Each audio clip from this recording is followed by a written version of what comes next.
परिवार के किसी न किसी एक बच्चे को, एक छात्र को आप शिक्षित कर दीजिए, पूरा परिवार का दृष्टिकोण बदल जाएगा, पूरा परिवार का जो स्थिति है वो बदल जाएगी। इस दिशा में मेरा संकल्प पहले से है। आसानी है, हम लोग झेले हुए हैं, हम लोग जानते हैं। पहले माता पिता डर से बेटियों को विद्यालय नहीं भेजते थे, कुछ तो एक आर्थिक फैक्टर वाला एंगल था। अगर एक बेटा एक बेटी है सक्षम है, बाल बच्चे जब घर से विद्यालय जाते थे तो विद्यालय से सकुशल घर आएंगे कि उनके किडनैपिंग का रैंसम का कॉल आ जाएगा, फिरौती का, इसमें माता पिता डरते थे। सिर्फ क्वालिटी वाइज बेस्ड है, ये अपने सोशल दृष्टिकोण से भी अच्छा है। आर्थिक एंगल तो ठीक है, सबके साथ रहता है, लेकिन सामाजिक समीकरण को मिला के विद्यालय चल रहा है। क्योंकि यूपीएस का 19वां एनुअल फंक्शन में एज चीफ गेस्ट के रूप में पहुंचे, क्या कहेंगे? देखिए, खुशी की बात है कि हमारे क्षेत्र में एक ऐसा विद्यालय है जो पिछले 19 वर्षों से लगातार शिक्षा के क्षेत्र में काम कर रहा है। इस विद्यालय के जो प्रबंधन की जो पूरी टीम है, जो इस विद्यालय के फाउंडर है, जो डायरेक्टर है हमारे अतुल जी, वो खुद एक इंजीनियर है, आईआईटी से भी उन्होंने एक डिग्री प्राप्त की हुई है। उसके बावजूद भी आके गांव घर में सेवा कर रहे हैं। ये दर्शाता है कि शिक्षा से उनका लगाव कितना है और इस क्षेत्र के बच्चों से कितना प्रेम करते हैं। और विद्यालय की हम जितना सराहना करें वो कम है।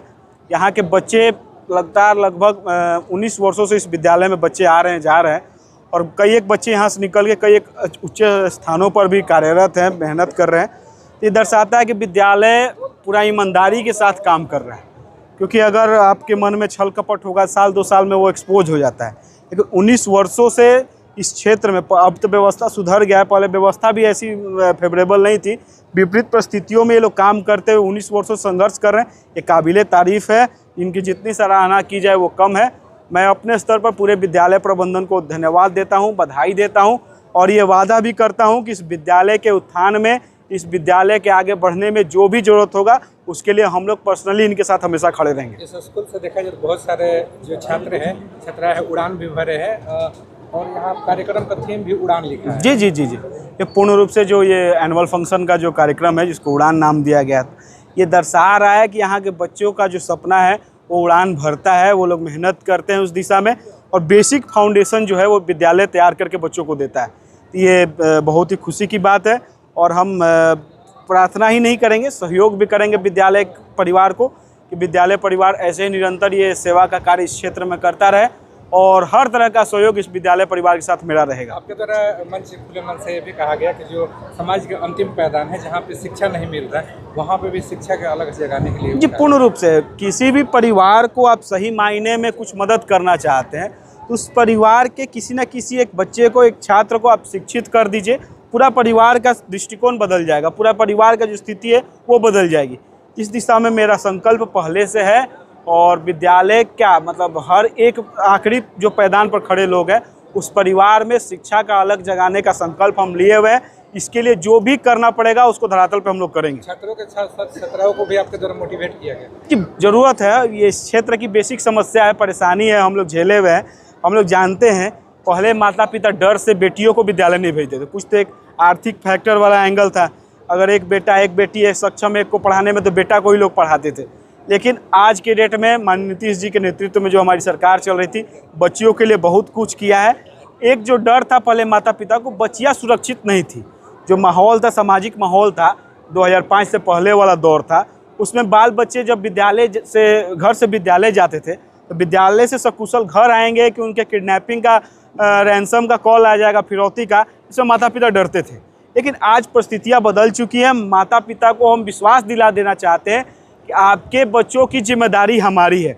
आप लोग बेधड़क हो के, बिना कुछ सोचे बच्चों को, बेटियों को विद्यालय भेजिए, उनको पढ़ाइए लिखाइए। पढ़ाई लिखाई की जिम्मेदारी हमारी है, और सुरक्षित और सकुशल वापसी की भी गारंटी हमारी है। उसके लिए आपका ये बेटा उनके भाई के रूप में हमेशा उनके रक्षा कवच के रूप में खड़ा रहेगा। परम ज्ञानानंद पब्लिक यूनिक स्कूल के लिए क्या कहेंगे? इतना बड़ा ऑर्गेनाइज भी किए हैं, और जी, हमने कहा ही कि ये विद्यालय का जो 19 वर्षों का संघर्ष है वो इस विद्यालय के क्वालिटी के लिए गवाही दे रहा है। इसमें हमारे कहने से अब कुछ नहीं होगा। 19 वर्षों से जो ये विद्यालय खड़ा है, इस बात को प्रमाणित कर रहा है कि विद्यालय ना सिर्फ क्वालिटी वाइज बेस्ड है, ये अपने सोशल दृष्टिकोण से भी अच्छा है। आर्थिक एंगल तो ठीक है, सबके साथ रहता है, लेकिन सामाजिक समीकरण को मिला के विद्यालय चल रहा है। क्योंकि गांव घर में सर्वाइव करने के लिए सामाजिक समीकरण को ध्यान में रखते हैं। सामाजिक समीकरण in the sense cast equation नहीं, जो अन्य जो फैक्टर्स आते हैं जिसको व्यावसायिक दृष्टिकोण से इनकाउंटर नहीं किया जा सकता है, अपने संवेदनशील रवैया से ही काउंटर किया जा सकता है, उन सभी फैक्टर्स को इनकॉर्पोरेट करके विद्यालय काम कर रहा है और विद्यालय निरंतर आगे बढ़े, ऐसी हम शुभकामना देते हैं। देखिए, आज हमारा विद्यालय परम ज्ञानानंद यूनिक पब्लिक स्कूल अपना 19वां वार्षिक महोत्सव मना रहा है। इस महोत्सव का हमने इस बार टाइटल रखा है उड़ान। उड़ान टाइटल रखने का हमारा ये कारण था कि सभी बच्चों को हम सही दिशा में, हर बच्चा हमारा कैपेबल है एक अच्छी दिशा में उड़ने की, सभी बच्चा में ये सक्षम है कि अपने अच्छे दिशा में उड़ सके, इसीलिए उसे एक बस अच्छे दिशा की जरूरत है जो हमारा विद्यालय उसे प्रदान कर रहा है। कहाँ से आज ये सोच आया कि जो टीम है उसको उड़ान रखा जाए? देखिए, विद्यालय ऐसा जगह है जहाँ बच्चों को पूरी तरीके से प्रॉपर डेवलपमेंट दिया जाता है। विद्यालय ऐसा केवल वही जगह नहीं है जहाँ पे हमें विद्या ही मिले, जहाँ बच्चा पढ़ ही पाए। विद्यालय, अगर कोई बच्चा खेलने में अच्छा है तो उसे खेलने में सही आगे दिया जाए, कोई बच्चा गाने में अच्छा है तो गाने में सही उसे मौका दिया जाए, कोई बच्चा डांस करने में अच्छा है तो डांस करने में भी उसे वैसा प्लेटफॉर्म दिया जाए। तो ये उड़ान थीम हमारा इसलिए आया ताकि हमारा ऐसा मानना है कि हर बच्चे में वो कैपेबिलिटी है कि वो अच्छी तरीके से इस पूरे आसमान में उड़ सकता है। वो जरूरी नहीं है कि केवल पढ़ के ही अपने आप को सक्सेसफुल बना सके, वो हर फील्ड में, जिस फील्ड में अच्छा है उस फील्ड में अच्छा करके खुद को सक्सेसफुल कर सके। हमारा विद्यालय सबसे पहले बेहतरीन शिक्षक की नियुक्ति कर रहा है, प्रॉपर डेवलपमेंट और प्रॉपर, सबसे बड़ी बात हमारे इस ग्रामीण क्षेत्र में है वो है डिसिप्लिन। अनुशासन पर हम सबसे पहले प्राथमिकता देते हुए काम करते हैं। हमारा विद्यालय कक्षा नर्सरी से कक्षा 10वीं तक चल रहा है। साथ ही साथ हमारा विद्यालय का एक जूनियर ब्रांच जो पीजीयूपीएस जूनियर स्कूल के नाम से बरजा मोड़ पर अभी पिछले 1 महीने से चल रहा है।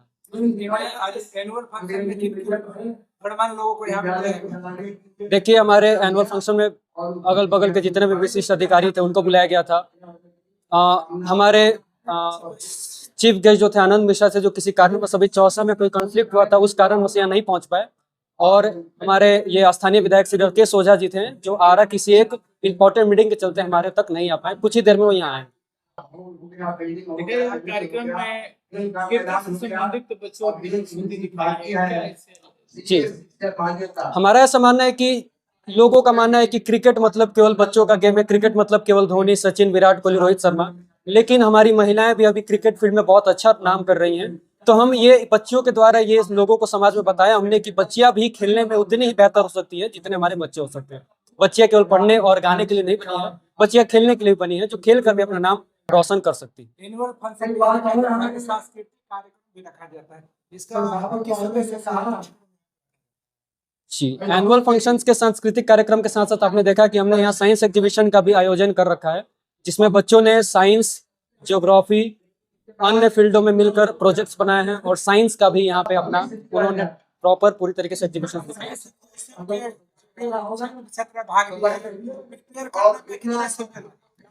देखिए, प्रिपेयर करने में तो पिछले वो बच्चे 1 महीने से प्रिपरेशन कर रहे हैं। हमारे साइंस में अभी फिलहाल क्षेत्र के सबसे बेहतरीन शिक्षक यहाँ उपलब्ध हैं, उनके निर्देशन में ये सारे बच्चे अपनी तैयारी किए।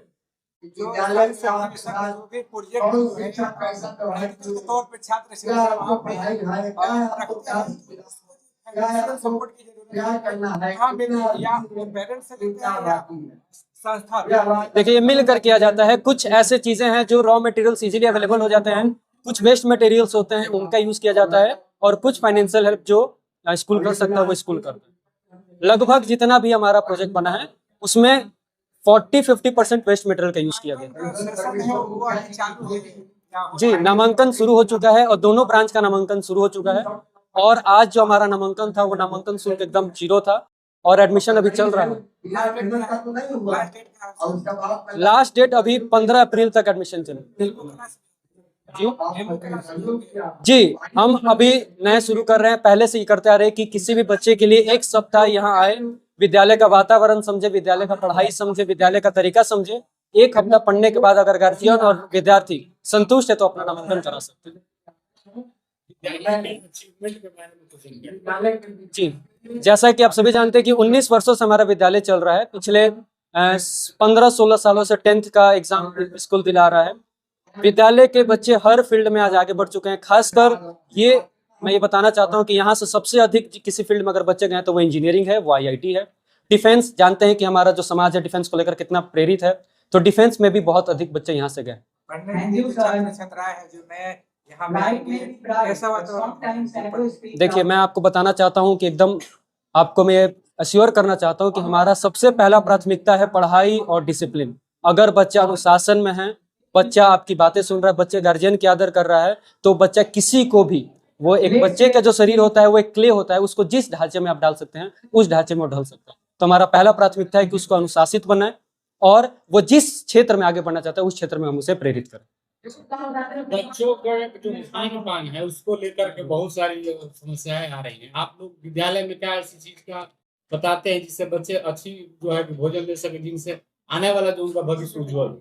जी, अभी तो फिलहाल हम लोगों ने जूनियर सेक्शन में स्टार्ट किया है कि जितने भी क्लास टीचर्स हैं वो डेली सप्ताह में कम से कम 4 दिन बच्चे लंच में फ्रूट्स लेकर आएंगे, और जो क्लास टीचर्स हैं वो बच्चों के साथ लंच में बैठकर सभी बच्चों के साथ लंच करते हैं, कौन क्या फ्रूट्स लाया है वो चेक करके हम ये प्रमोट करते हैं कि जितना ज़्यादा फ्रूट्स वेजिटेबल्स पर बच्चे रहें, जो भी ये जंक फूड्स हैं इनसे बचे, इस चीज़ पर हमारा पूरा भी फोकस है। जो यहाँ के अतुल सर मंच पर भी कहा गया कि जो बच्चे हैं ज्यादातर जो मोबाइल यानी स्क्रीनिंग में देखा जाए तो समय जो है स्पेंड करते हैं, तो क्या सही मायने में वो टाइम दे पाते हैं बच्चे जो पढ़ना होता है?